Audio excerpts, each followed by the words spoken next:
সুপ্রভাত বন্ধুরা, আশা করি সবাই ভালো আছো। আমিও ভালো আছি। আমি রীতারানী বল, পিরোজপুর সরকারি বালিকা উচ্চ বিদ্যালয় অনলাইন ক্লাসে নবম দশম শ্রেণীর বন্ধুদের স্বাগত জানাচ্ছি। আজ আমি তোমাদের সঙ্গে বাংলা ব্যাকরণের একটি পাঠ নিয়ে আলোচনা করব। বন্ধুরা, গতদিনও আমরা ব্যাকরণের পাঠ নিয়ে আলোচনা করেছিলাম, কাজে আজকে আমি আর কোনো ভূমিকা করছি না, আমরা সোজা পাঠে চলে যাই। গতকাল আমরা যে পর্যন্ত পড়েছিলাম তোমাদের হয়তো মনে আছে, আমরা প্রত্যয় নিয়ে আলোচনা করছিলাম, তদ্ধিত প্রত্যয়। তদ্ধিত প্রত্যয়ের মধ্যে আবার তিনটি প্রকার আছে: বাংলা তদ্ধিত প্রত্যয়, বিদেশি তদ্ধিত প্রত্যয় এবং সংস্কৃত তদ্ধিত প্রত্যয়। গত ক্লাসে আমরা বাংলা তদ্ধিত প্রত্যয় এবং বিদেশি তদ্ধিত প্রত্যয় নিয়ে আলোচনা করেছিলাম। আজ আমরা আলোচনা করব সংস্কৃত তদ্ধিত প্রত্যয় নিয়ে। বোর্ডে আমি লিখে রেখেছি তদ্ধিত প্রত্যয়ের, আজকে পড়বো আমরা সংস্কৃত তদ্ধিত প্রত্যয়। প্রথমে আমরা পড়ি যে সংস্কৃত তদ্ধিত প্রত্যয় আমাদের বইয়ে 18টি সংস্কৃত তদ্ধিত প্রত্যয়ের আলোচনা আছে। সেগুলো স্ন, স্নি, স্ন, স্নিক, স্নেয়, তৈ, মনিল, ইষ্ট, ইন, তর বা তম, ত, তা বা ত, ত মানে তয় বফলা, নিন বা নিয়, বতুপ, বিন, র এবং ল। তাহলে সংস্কৃত তদ্ধিত প্রত্যয় থেকে যে সব শব্দ বাংলায় গঠিত হয় সেগুলোকে সংস্কৃত তদ্ধিত প্রত্যয় বলে। এখন এর কয়েকটা সাধারণ সূত্র আছে। সেটি কি? যদি স্ন বা স্নিক যুক্ত কতগুলো শব্দ আছে যার সঙ্গে বৃদ্ধি ঘটে, আদিস্বরের যে পরিবর্তন ছিল, আমরা প্রথমেই পড়েছিলাম গুণ এবং বৃদ্ধি, যে আদিস্বর যদি অ থাকে সেটি পরিবর্তিত হয়ে প্রত্যয়ের পরে যদি আ হয়, রস্বই দীর্ঘ হয়ে পরিবর্তিত হয়ে যদি ওই হয়, রস্য দীর্ঘ পরিবর্তিত হয়ে যদি ঔ হয় এবং রি পরিবর্তিত হয়ে যদি আর হয়, সেটিকে আমরা বৃদ্ধি বলবো। এখন এখানে বৃদ্ধির কয়েকটি নিয়ম দেওয়া আছে। যেমন স্ন প্রত্যয়ের সঙ্গে যদি অ যুক্ত হয় তখন মূল স্বরটির বৃদ্ধি হয়। যেমন স্ন যোগ, যেমন নগর যোগ স্ন, নগর যোগ স্ন। এখানে মূল স্বর, এখানে নয়ের সঙ্গে অ আছে, যে আদিস্বর যেটি আদিস্বর অ আছে সেটি হয়ে যাবে আ, নাগর। এই যে আ হলো অ, এটির নামই হচ্ছে বৃদ্ধি। এখন 2 নম্বরে বলা আছে যে শব্দের সঙ্গে স্ন প্রত্যয় যুক্ত হয় তার প্রাতিপদিকের অন্তঃস্বরের উকারও ওতে পরিণত হয়। এখন যেমন আমরা একটা উদাহরণ দিই, গুরু যোগ স্ন। এখানে প্রথমে তো উ আছে, তাহলে বৃদ্ধির নিয়ম অনুসারে রস্য দীর্ঘ হয়ে যাবে ঔ, তাহলে এখানে গৌ হবে। আর এই যে শেষে এটা হলো প্রাতিপদিক গুরু, এর সঙ্গে স্ন প্রত্যয় যুক্ত হচ্ছে, তাহলে এখানে প্রাতিপদিকের শেষে যে উকারটি আছে এও পরিবর্তিত হয়ে অ হয়ে যাবে এবং প্রত্যয়ের শেষে সেটির উচ্চারণ হবে অব, তাহলে শব্দটি হবে গৌরব।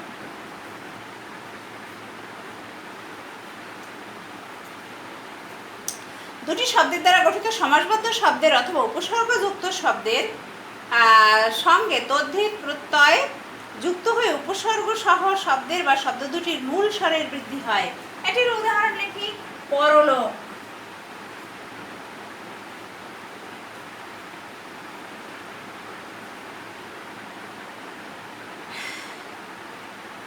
যোগ স্নিক। এখানে এই যে পরলোক, এটি হচ্ছে একটু উপসর্গজাত শব্দ। এখানে পর হচ্ছে উপসর্গ, এই লোকের আগে পর যোগ হয়ে হয়েছে পরলোক, তাহলে এই উপসর্গের যে আদি স্বর আছে সেটির বৃদ্ধি হবে, তার মানে এখানে হবে পারলৌকিক।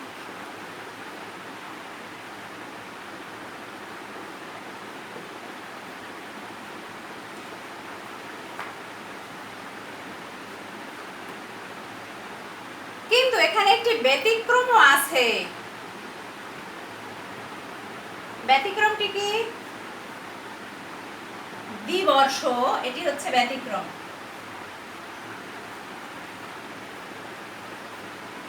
ব্যতিক্রম হলো দ্বিবর্ষ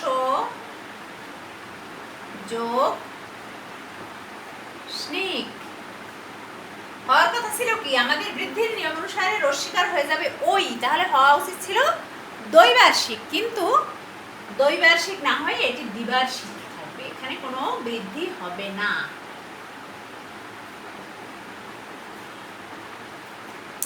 4 নম্বর নিয়মে বলা আছে যযুগ প্রত্যয় যুক্ত হলে প্রাতিপদিকের অন্তে স্থিত স্থিত মানে যেটি আছে অ বা আ বা রস্বই বা দীর্ঘ এর লোপ হয়। যেমন কবি যোগ জ, এটির উদাহরণটা অনেক বোঝা যাবে সহজে, দেখা যায় যে রশ্মিটা নেই, তাহলে এখানে শেষ স্বরটি লোপ হয়, এই যে বয়ের পরে ই আছে সেটি লোপ হয়ে যাবে, হবে কাব্য। তাহলে এখানে তো বৃদ্ধির নিয়ম অনুসারে ক এর সঙ্গে আ তো হবে, এখানে অ আছে অ আ হয়ে যাবে বৃদ্ধির নিয়ম অনুসারে, কিন্তু এই রশ্মিটা থাকবে না, হয়ে যাবে যোগফলা কাব্য। এই সাধারণ 4টি নিয়ম আমরা দেখলাম। এরপরে আমরা চলে যাই ওই যে সংস্কৃত 18টি যে তদ্ধিত প্রত্যয় আছে তার উদাহরণে আমরা চলে যাই। কয়েকটি সংস্কৃত তদ্ধিত প্রত্যয়, যেমন ইত তো প্রত্যয় যোগে উপকরণজাত বিশেষণ গঠনে, এইগুলো একটু মনে রাখবা তোমরা যে কোনটা কোন জাতীয় শব্দ, মানে কোন অর্থে বা কি অর্থে উপসর্গটা প্রত্যয়টা যুক্ত হলো। তাহলে ইত উপসর্গজাত বিশেষণ গঠন, উপকরণজাত উপকরণজাত বিশেষণ।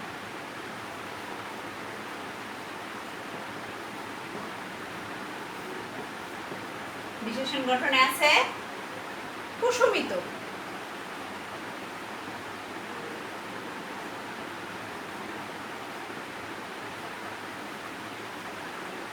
তাহলে কুসুমিত শব্দের ইত কি অর্থে উপকরণজাত বিশেষণ গঠন। বিশেষ্য গঠনে আছে ইমন প্রত্যয়ের, ইমন প্রত্যয় বিশেষ্য গঠনে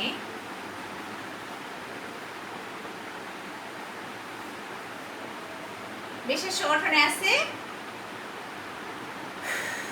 নীলিমা, নীল যোগ ইমন। এটার কিন্তু মানে প্রত্যয় প্রকৃতি প্রত্যয়ে ভাগ করাটাও আমাদের একবার একটু খেয়াল রাখতে হবে, যেমন নীলিমা শব্দের প্রকৃতি প্রত্যয়ের নির্ণয়ে কি বা কোনটি সঠিক, সেক্ষেত্রে উত্তর হবে নীল যোগ ইমন, নীলিমা।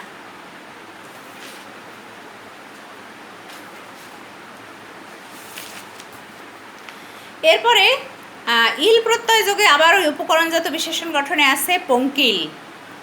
অতিশায়নে আছে গুরুযোগিষ্ঠ, অতিশায়ন মানে বেশি বোঝাতে, এটিকে এই ইংরেজিতে ডিগ্রি বলা হয়, যে ইংরেজিতে আছে কম্পারেটিভ এবং সুপারলেটিভ ডিগ্রি, তাহলে এই গরিষ্ঠ এটি হলো সুপারলেটিভ, মানে সব থেকে বেশি বোঝাতে গরিষ্ঠ, এটি বিশেষণের অতিশায়ন বলে বাংলা ব্যাকরণে। আমরা পদ পড়ার সময় এখানে আসব। এই অতিশায়ন বোঝাতে গরিষ্ঠ বা লঘিষ্ঠ ইষ্ট প্রত্যয় যোগে। ইন প্রত্যয় সাধারণ বিশেষণ গঠনে হবে জ্ঞানীন, এইটার একটু ব্যতিক্রম আছে, যেমন সাধারণ বিশেষণ গঠনে হলো জ্ঞানীন।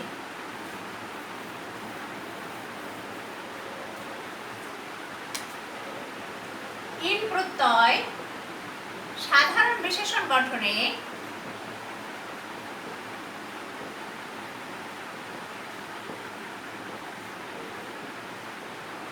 জ্ঞান যোগিন,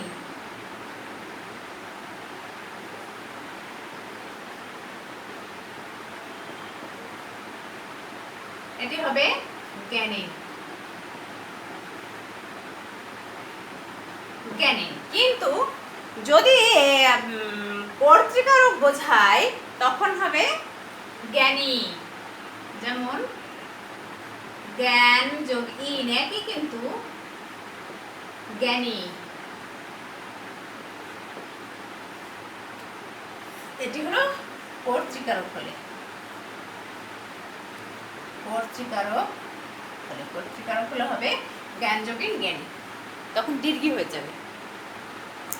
আবার স্ত্রীলিঙ্গে ইন প্রত্যয়ান্ত শব্দের পর ই যুক্ত হয়ে ইনি রূপ গ্রহণ করে, যদি এটি স্ত্রী লিঙ্গ হয় তখন হবে ইন, হবে না, তখন হবে জ্ঞান যোগ ইনি, হবে জ্ঞানিনী, তাহলে স্ত্রীলিঙ্গে হবে ইনি প্রত্যয়।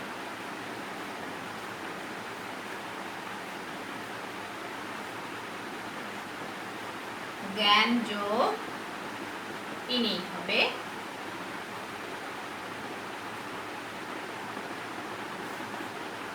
জ্ঞানিনী। তখন শেষেরটা নিয়ে হবে মাঝখানেটা রশ্মি। আচ্ছা, এই গেল। তা বা তো প্রত্যয় হলো বিশেষ্য গঠনে বন্ধুতা, শত্রুতা বা বন্ধুত্ব বা গুরুত্ব, এগুলো। তর বা তম প্রত্যয়, এটিও বিশেষণের অতিশয়ন। এটিকে ইংরেজিতে কম্পারেটিভ ডিগ্রি বলা হয়, যে তরতমকে। মধুরতর, মধুরতম, এরকম। নিন বা ইন প্রত্যয় যোগে তৎ সম্পর্কিত অর্থে বিশেষণ গঠনে, যেমন সর্বজনীন, সেরকম নবীন বা কুলীন। ইয়া বা ইও প্রত্যয় বিশেষণ গঠনে জলীয়। তাই দেখো বন্ধুরা, প্রত্যয় কিন্তু বেশিরভাগই বিশেষণ গঠনেই ব্যবহৃত হয়। কিছু কিছু ব্যতিক্রম আছে, সেগুলো আমরা মনে রাখবো। এইখানে যেমন আছে একটি বিশেষ নিয়মে, যেমন পরকীয়, স্বকীয়, রাজকীয়। এখানে ইও প্রত্যয়টি বিশেষ নিয়মে বসেছে। বতুপ এবং মতুপ, এরা প্রত্যয়ের ক্ষেত্রে বতুপ যদি যুক্ত হয়, বতুপ প্রত্যয় হবে শব্দে বান, এবং মতুপ হবে মান। যেমন গুণ যোগ বতুপ, এর প্রত্যয়ান্ত শব্দ হবে গুণবান, গুণবতুপ হবে না। আবার শ্রী যোগ মতুপ, এখানেও শ্রী মতুপ হবে না, শব্দটি হবে শ্রীমান।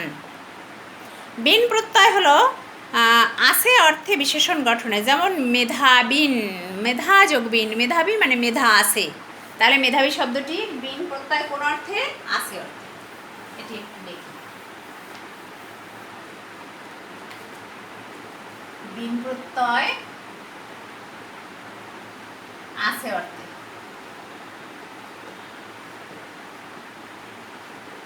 মেধাবী।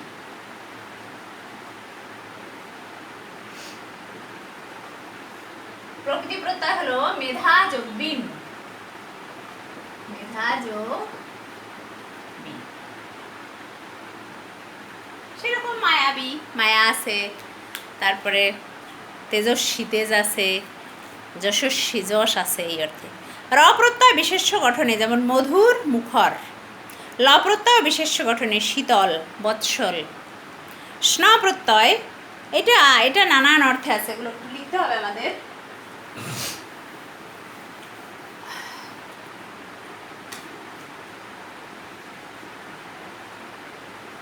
স্ন প্রত্যয়,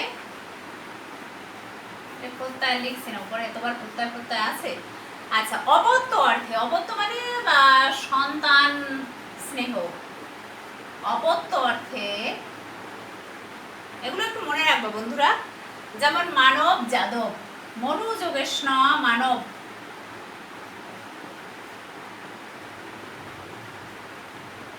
সেরকম যদু যোগে স্ন, যাদব।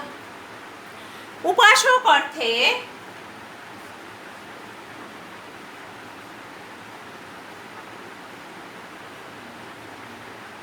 উপাসক অর্থে হলো শৈব, জৈন, শাক্ত, বৌদ্ধ, বৈষ্ণব। উপাসক অর্থে শৈব মানে শিবের উপাসক অর্থে। তাহলে প্রকৃতি প্রত্যয়টা হচ্ছে শিব যোগস্না, শৈব। আরগুলো আমি লিখছি না। ভাব অর্থে শৈশব, গৌরব, কৈশোর। শৈশব মানে শিশু যোগেষ্ণা, মানে শিশু শিশু শিশু ভাব আর কি। সম্পর্ক বোঝাতে পার্থিব, পৃথিবী যোগেষ্ণা। এরকম এখানে একটা বিশেষ আছে, সেটা হলো নিপাতনের সিদ্ধ, মানে এই নিয়মগুলোর মধ্যে পড়ছে না, কিন্তু নিপাতনের সিদ্ধ আছে। স্ন প্রত্যয় নিপাতনের সিদ্ধ।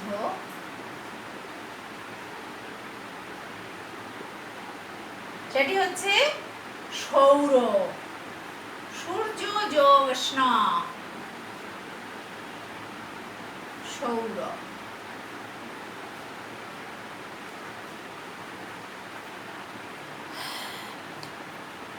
তারপরে আর একটা স্ন আছে, মূর্ধন্যশয় মূর্ধন্যয় জফলা।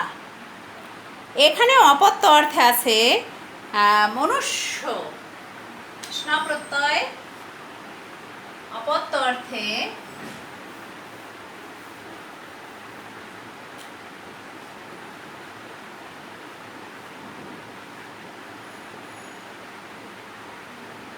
অপত্য অর্থে মনু যোগ স্ন।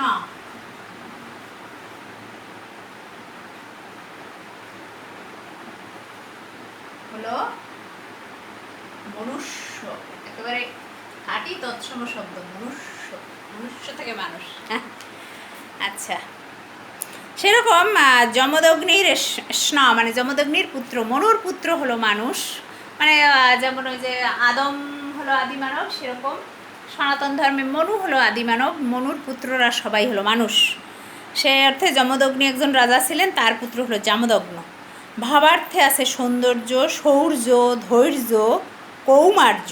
বিশেষণ অর্থে আছে পার্বত্য, বৈদ্য। স্নি প্রত্যয় ও অপত্য অর্থে আছে রাবণী, রাবণ যোগিষ্ণী, রাবণী মানে রাবণের পুত্র। দাশরথী মানে দশরথের পুত্র, দশরথ যোগিষ্ণী দাশরথী। আমি সবগুলো লিখছি না, কারণ দুইবার অপত্য অপত্য হয়ে গেছে। অপত্য জিনিসটা কি সেটা বুঝতে পেরেছো, সন্তান অর্থে অপত্য। স্নিক প্রত্যয় আছে দক্ষ বা বেত্তা অর্থে, এটি আমি একটু লিখি।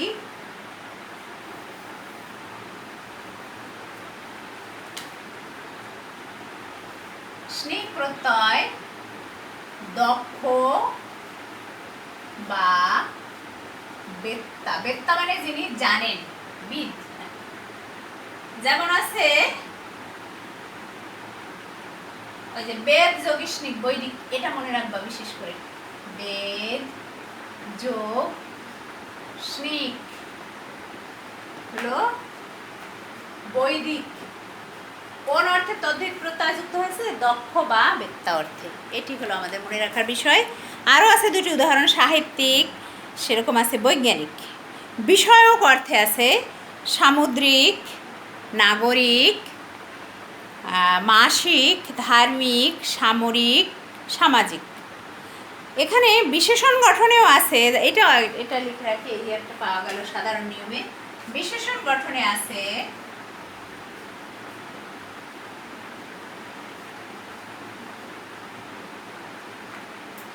হৈমন্তিক, হেমন্ত যোগিষ্ণিক, হেমন্ত যোগিষ্ণিক,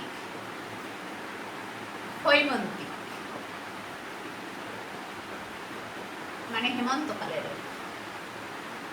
আকস্মিক আছে একটা, সেটি হলো অকস্মাৎ যোগিষ্ণিক, মানে হঠাৎ বাংলায় যাকে আমরা বলি, সংস্কৃতে হলো সেটা আকস্মিক।